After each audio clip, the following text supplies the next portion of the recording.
All right, everyone, JR here from HolyFaith Media again. Today I wanted to come on to talk about two extremes that I see in the behavior of Catholics online. Somebody put out a video the other day. I'm not going to say the name. I actually think he's a really good guy. I watch his content quite a bit. Not only do I make Catholic content, but I watch and consume a lot myself.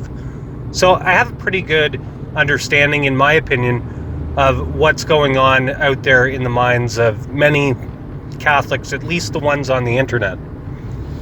So this particular person put out a video the other day saying that he was repenting for criticizing the Pope in the past, and he's no longer going to be criticizing in any manner whatsoever Pope Francis or any of the clergy of the church.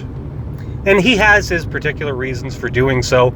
Some of his motives actually are good motives, and I do agree with him to a certain degree.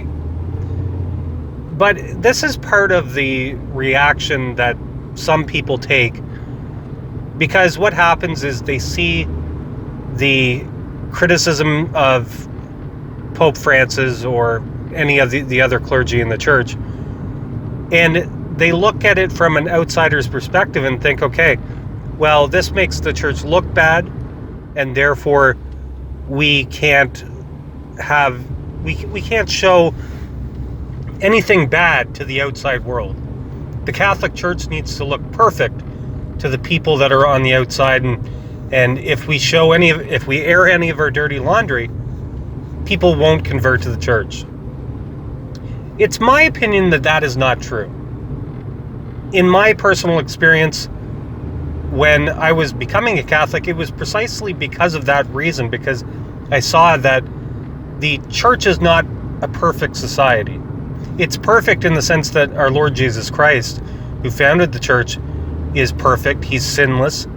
And as the head of the church, it is a holy church. But the individual members of the church, never at any time has our Catholic Church been pure and free from sinful men within it, and both on the outside. People that leave the church, schismatics, heretics, you name it. So I do understand where these people are coming from, but I think that by not addressing, you see, let's take the example of Bishop Malone recently in the Buffalo Diocese. That's one that hits close to home for me. In that case, there was a particular woman, her name was Siobhan O'Connor. If she would not have aired out the dirty laundry, the things that she found out that were going on based on her position of employment within the diocese, if she would not have aired that out, and there was another priest, Father Bernat, who came out and said, hey, this is the stuff that was going on at the seminary, Bishop Malone covered it up. If none of that would have came out, we would still have some of these same problematic priests in parishes today. So it's very important that this stuff be exposed. Now, there is an extreme where people just, and this is the other side of the extreme that I wanted to talk about, there does come a point where we need to stop it and just say, hey, listen, like, our entire faith is not about criticizing the hierarchy of the church or certain decisions made by the Pope. We also have to we have to talk about the positives of our faith once in a while. And I personally think here on our channel at HolyFaith Media, we strike a good balance. I'll take our so-called signature show, Rosary Night in America with Joe. Joe is a very level-headed person. He's not scared to talk about things that are happening in the church from a negative perspective, but he also focuses on the great things of our faith, the miracles, the great things happening even in the church today. You see, this second extreme, and if you look around the internet, there's certain so-called traditionalist Catholics that everything that comes out of them, it's negative. It really leads to a dead end. Personally, at one time, I paid attention to a lot of these particular writers and content creators, and after a while, it becomes a very tiresome relationship. And I've decided personally that while I'm not going to turn a blind eye to this stuff, at the same time, we can't just focus on it all the time. I wanted to relate to you an experience I had last Saturday, actually. I went to a St. Charbel prayer group. There's a family of Lebanese people that go to the parish where I go to the traditional Latin Mass. And I had heard about this group, and I said, hey, I want to go. So, as people that follow this channel are aware, I've had some relationships with Middle Eastern Catholics and Orthodox throughout the past number of years, and I decided, hey, I want to go to the St. Charbel prayer group.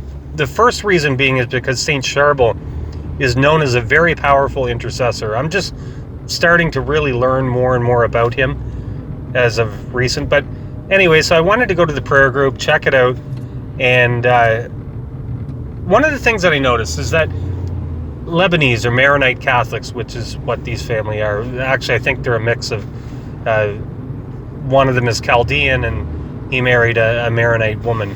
But in any case, they're both from the Middle East, or they were raised by parents from the Middle East. And one thing that you notice about them, I'm sure they have lots of problems in their family, but the faith permeates their entire existence. They're not the type of people that are running around whining, moaning about everything in the church. I mean, from what I know of them. But you can just see it, especially when they're all together. I mean, I know them, I've known them all a little bit individually, and you get a very positive feeling about them. But then when you see them together as a family, it just really uplifts you, and it makes you want to be a better Christian yourself when you see the way that they interact. There's a number of children in the family, and just seeing how the faith is lived out in a family, in a Catholic family like this. That's the type of Catholic that I strive to be. Not the type that is everything's great and we can never talk about any problems, and not the type where everything about our faith is negative and all we're going to ever focus on is the bad things happening in the church. So there's those two extremes that we really have to strike a balance in between. Let me know what you think in the comments below. I hope to see you all again soon, and that's all for now.